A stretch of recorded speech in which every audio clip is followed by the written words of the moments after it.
सबैले भने जय माटो जय माटो जय देश जय देश जय हर्का साङपा जय हर्कवाद। ल आज 2083 साल भादौको 4 गते बिहान हामी 6:30 बजे आएर आफ्नो पिता पुर्खाको नाममा वृक्षारोपण गरिसकेपछिको यो दृश्य।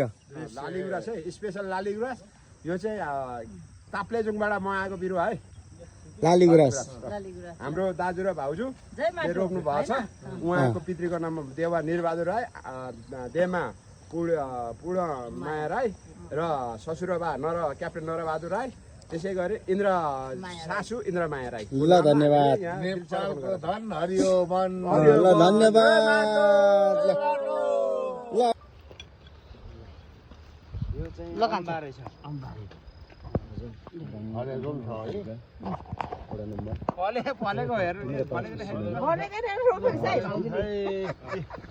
फलेकै छ है, फलेकै छ। रुप्दै भनेको छ।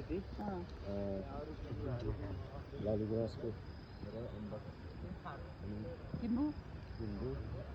लगायतको बिरुवाहरू हामी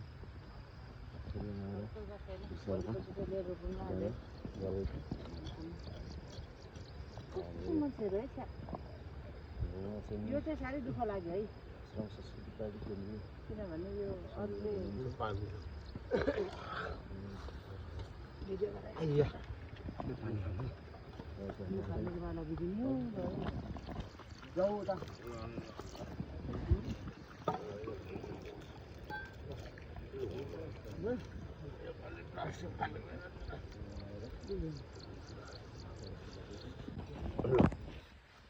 गरिदिनु भयो मजाले।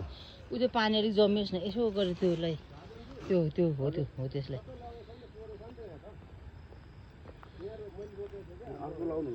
होइन, त्यो हर्क साम्बाङजीले रोप्नु भएकोमा अलिकति मल लगाइदिएको, मलजल गरिदिएको। अनि यहाँनिर त्यो पानी दिनु, अनि त्यसलाई अलिकति उयो गरिदिनु त।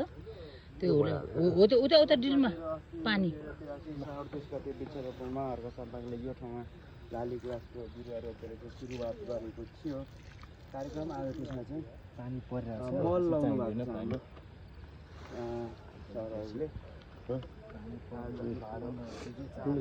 बाँदरले आफ्नो घर पनि बनाउँदैन अरे है, अरूले बनाएको घर पनि भत्काउँछ अरे के, त्यही हो।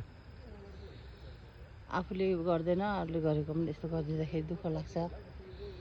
आफ्नो देशमा विकास बनेको देख्नु नचाहनेहरू होला होइन, त्यही भएर यस्तो गरेको। अस्ति 30 गते